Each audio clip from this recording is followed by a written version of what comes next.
I'm Sister Unity, and I want to talk about violence.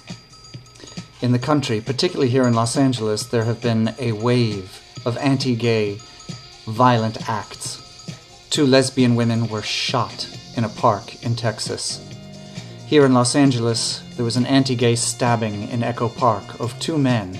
A stranger walked up to them on the street and asked them if they were gay, and when they responded yes, he called them faggots. A fight broke out. The man pulled out a knife and stabbed one fellow, then ran off, and when he was chased by the fellow's friend, he turned around and stabbed the friend in the hip. There was a homeless man who was attacked in Hancock Park, which is one of the wealthiest, old-money neighborhoods here in Los Angeles. Someone came up to him and asked him if he was gay, and he identified himself as gay and HIV positive and homeless. And the man beat him severely. Gandhi said, "At first they ignore you, then they laugh at you, then they fight you, and then you win." There's a lot of mania. The country seems on edge. It seems manic. People are freaking out. And the way that you can help to combat this is 1. Stay calm and centered. Do whatever you have to. Retire for a few minutes, for an hour, for a few days from the active world.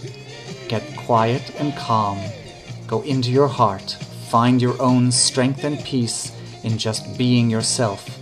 And then come back to the world and bring that steadiness with you. Then whatever you do will have that centeredness to it, and that will communicate to others and help create strength in a peaceful way in the world. Number 2, address the issues happening in the community, in your own community, or if you can, in other communities, with peace and calm. Stand in your truth. You don't have to run around and fix everything. You don't have to solve everything. You don't have to decry everything.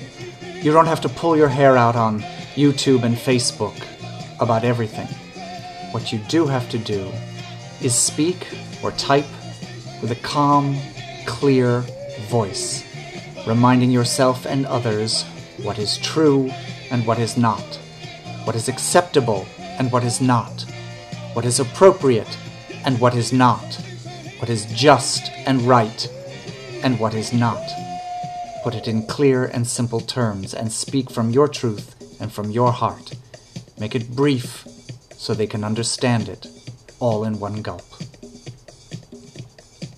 And the third thing, which is very important, set aside some time in your month, in your week if you want to do more, and take action. Go to a homeless shelter and pitch in. Go to a gay and lesbian center and volunteer. Give generously if you can. Give just a little if that's what you can do. But take some kind of action. I know if you're watching this video, many of you already take action, and I want to tell you how grateful I am to you for making grace in the world. You are uplifting our society. Thank you. Above all, remember, just because the world freaks out doesn't mean you have to.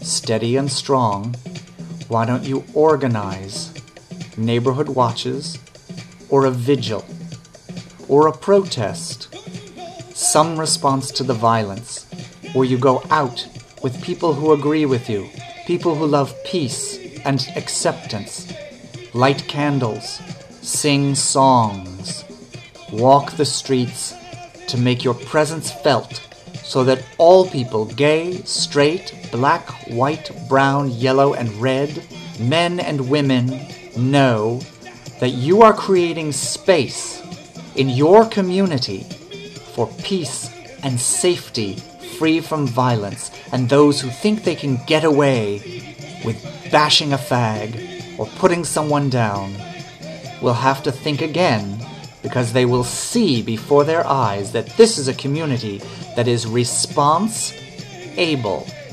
responsible, and takes care of its own with a strong, peaceful presence. Make some noise, baby. That's how you get things done.